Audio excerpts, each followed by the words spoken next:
The long-awaited 2.2 update will be released in October. That was confirmed in the 10th anniversary video that premiered recently on RobTop's channel. That's awesome, but with the update taking nearly 7 years to come out, we haven't really thought about what'll come after.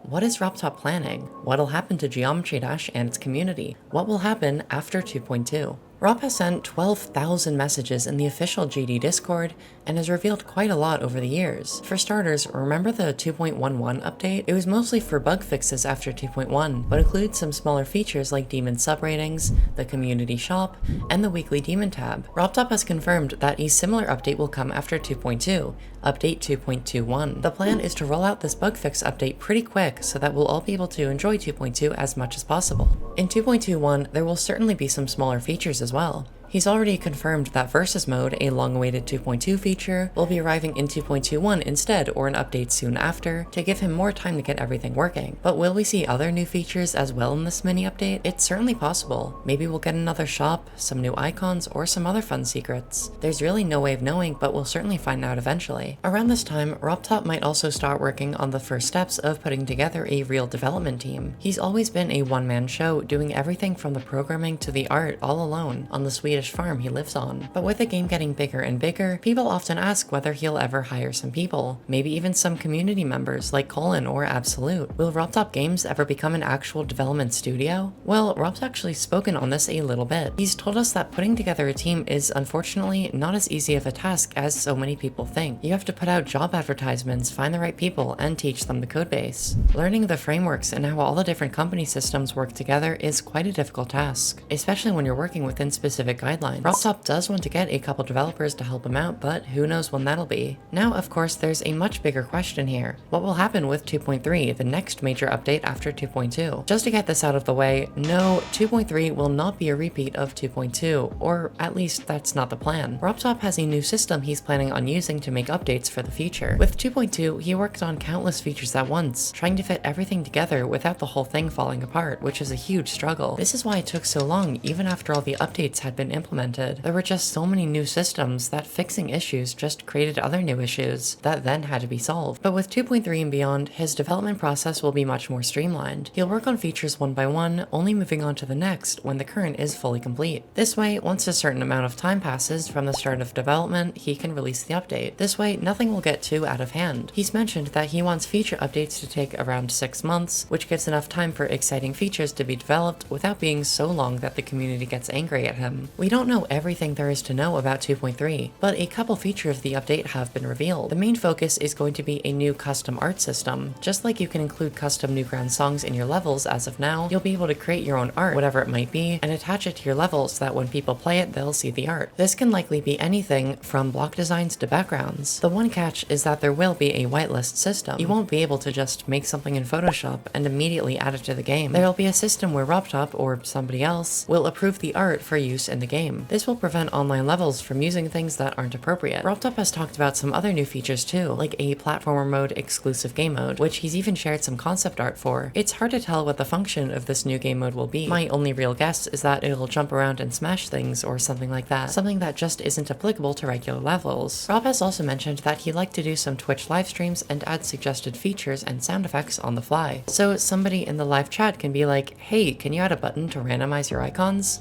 And he might spend a few minutes making it live. I think that this could be really fun and open up some really fun possibilities. There's really so many directions this update can go in as well. Will new platformer mechanics be added? More editor options, more shops, currencies? I'm very excited to find out. Now, what about update 2.4? This is the furthest ahead update Rob has ever commented on. When people ask for different features and tools, every now and then he'll say something along the lines of maybe for 2.4, because he maintains that there's no more room in 2.3 for new features. For a long time, people have been asking for in-game support for third-party texture packs. Let's say you wanted to download my texture pack, Aerma's Favorites, link in the description. Imagine if there's a button you could press to view all the most popular texture packs and search for the specific ones you're looking for. You could choose any one that caught your eye and install it with just one click. It would be super awesome being able to switch between them quickly without needing to download an external mod. The other feature Rob said might be part of 2.4 is a complete revamp to the level editor. Right now, it's already so big and complicated. Everything is bunched together, buttons are everywhere, and it's impossible to find what you're looking for. For example, let's say I have a bunch of yellow orbs I want to align with identical spacing between. How do I do that? Let's see, is it in the settings menu?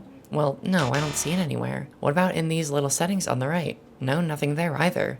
It's actually on the pause screen on the right side. Who knew? The editor is a headache to anybody who isn't already well versed in it, and this problem is only going to get much worse in 2.2 with how much bigger the editor is getting. Objects will have countless options. Portals will have a free fly mode, orbs and pads will have a reverse option, and do you even know how many new triggers are coming? It's insanity. We desperately need some organization. Some objects, like disabling certain UI elements, customizing the editor layout, and making all of the hundreds of options easier to find would be incredible. Geometry Dash's level editor is one of the most advanced level editors in any game ever, and so it needs some serious work to make sure that everybody can utilize it to its fullest potential. Along with these desperately needed changes, what else could come in 2.4 and other future updates? Looking this far in the future, there's absolutely no way of knowing what's to come. Platformer mode can go in so many different directions based on how much the community likes it, and how we end up using it. Will players mainly use it to recreate their favorite platformer games levels, like Celeste or 2D Mario? Well, that can be accommodated with new physics options, more button controls, and world map features. Do people like making advanced platformer boss fights?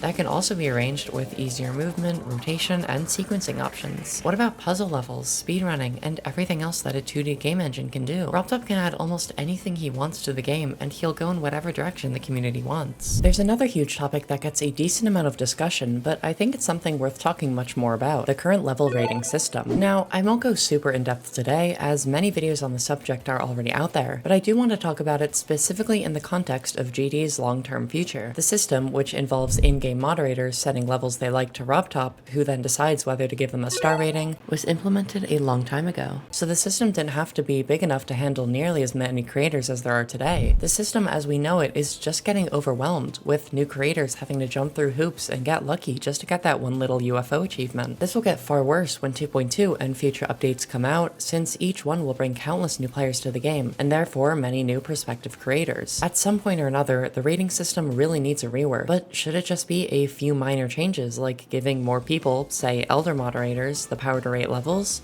Or should it be more drastic, with a complete overhaul of some kind? Whatever happens, it's crucial that changes are made very, very carefully. The fact that RobTop is still rating levels to this day is why the community is still thriving after over a decade, so a good balance is definitely needed. No pressure, Robert. Speaking of Rob, how will his company, RobTopGames, progress over the coming years? He obviously has no interest in selling it, but might it move into other directions? If he does end up hiring a whole team of programmers and artists, there's so much more the game studio could do. Rob could finally get to work on some of the other game ideas he's had over the years. Imagine a 3D exploration game made by our favorite developer, or a puzzle game, or really anything. I would love to play whatever he has in mind. Or maybe he'll just stick to GD for a while, expanding the game beyond our wildest dreams. But there's just a lot to think about. What will RobTopGames be like 10 years from now? Still just the same one guy working at a snail's pace? Or a team of qualified professionals pumping out awesome indie games and GD updates? There is so much that's happened to this game in the past 10 years. Just look at the difference between updates 1.0 and 2.2.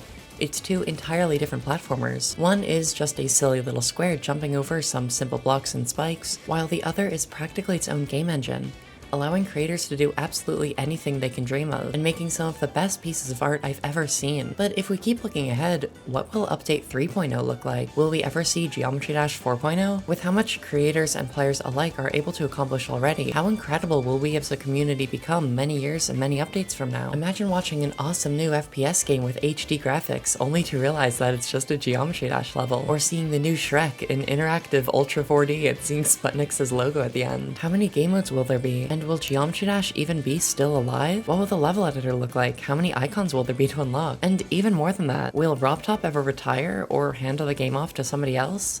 Will Vibrant be the new owner? I know it's way too early to tell. Geometry Dash is only rising in popularity, and Rob is still having fun adding new features to the game, but it's all just so interesting to think about. Geometry Dash is my favorite video game, and it's been a part of my life since I first played it almost 10 years ago. Literally, Geometry Dash has been in my life for almost half my life. And I'm almost 21, that's just crazy. But alas, the future of our silly little square game is a mystery that we have yet to unwrap. But I for one am extremely excited to find out what'll happen. Let me know in the comments what you're most excited to see. Thanks for watching, etc. Bye bye.